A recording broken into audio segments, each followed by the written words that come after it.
Assalamualaikum warahmatullahi wabarakatuh. Apa kabar kalian semua? Halo. Hari ini mudah-mudahan kalian dalam keadaan sehat walafiat. Tetap semangat, jaga kesehatan. Oke, kita ketemu lagi dalam pelajaran seni budaya. Untuk pembelajaran seni budaya kali ini, kalian akan bertemu dengan Ibu Utari selama 1 tahun. Bagi yang belum pernah bertemu dengan Ibu Utari, perkenalkan, nama Ibu Utari Triwinduwati, mengajar kelas 9 di SMP Negeri 11 Jakarta. Kemudian, meskipun dalam kondisi seperti sekarang ini, harapan Ibu kalian tetap bisa mengikuti materi pelajaran apapun secara daring. Oke, untuk pelajaran hari ini, Ibu awali dengan bab 1 mengenai seni lukis. Tentunya kalian pada saat kelas 7 maupun kelas 8 sudah untuk materi bab 1 kelas 9 ini ada alurnya. Yang pertama mendefinisikan pengertian seni lukis, kemudian memilih tema dalam berkarya seni lukis. Sebelumnya, kalian juga harus tahu tujuan berkarya seni lukis. Tentunya, materi selanjutnya nanti akan kalian ketahui tujuannya apa sih kalian bisa melukis. Kalian biar tahu atau merasakan bagaimana sih kalau orang berkarya dalam bidang seni lukis. Kemudian, salah satu di antaranya juga sesudah memilih tema, yaitu mengidentifikasi alat dan bahan seni lukis. Alatnya apa, bahannya apa, pasti kalian juga sudah bisa membayangkan sebelumnya. Karena biasanya kalian menggambar atau melukis atau mewarnai, itu kalian sudah tahu alat-alatnya. Siapa yang tahu kira-kira? Oke, pinter, cerdas, ya. Kemudian, selanjutnya setelah memilih tema, kalian menerapkan salah satu teknik.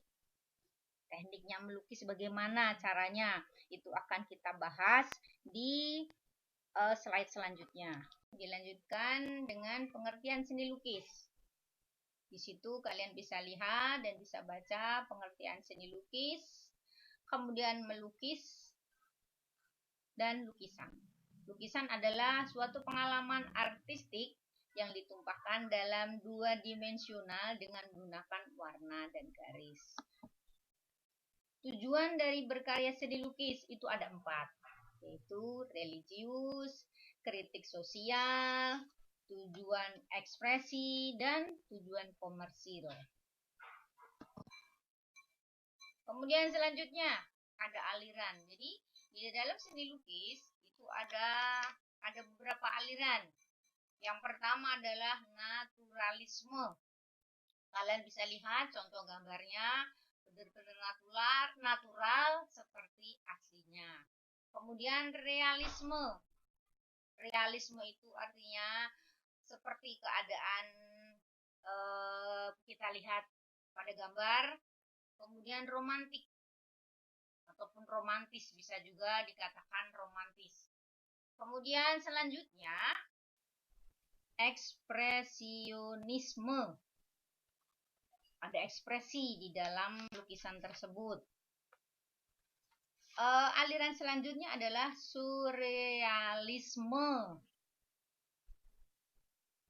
Selanjutnya aliran yang lain adalah impresionisme.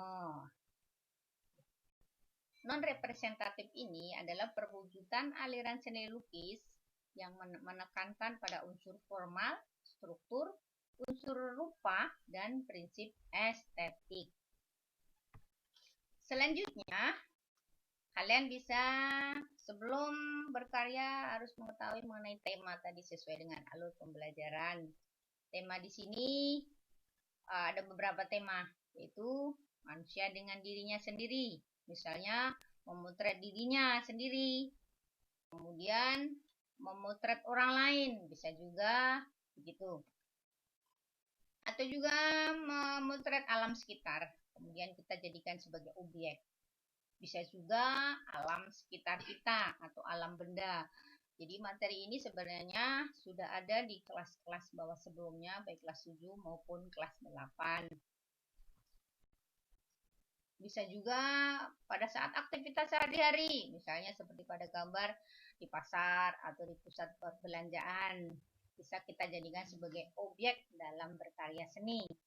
Bisa juga dengan alam khayal, yaitu imajinasi, atau bisa juga dalam keadaan perasaan seseorang atau perasaan diri kita sendiri yang ingin kita tuangkan dalam berkarya.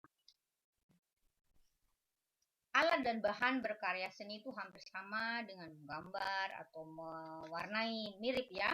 Satu misalnya pastel atau krayon, cat, bisa juga cat air, cat minyak, cat akrilik. Yang jelas pasti pakai kuas. Pisau palet itu mengikuti saja. Kemudian palet, kemudian kanvas. Ada 4 teknik lukisan yang harus kalian ketahui. Yang pertama adalah lukisan cat air atau disebut juga dengan akuarel. Akuarel adalah melukis dengan sapuan warna tipis sehingga hasilnya transparan. Kemudian yang kedua adalah mozaik. Mozaik adalah menempelkan pecahan atau lempengan kaca yang berwarna-warni pada media lukisan. Mozaik ini bisa dicari atau dipakai dari pecahan keramik, porselin, potongan kertas, atau batu yang berwarna-warni. Kemudian yang ketiga adalah lukisan kaca.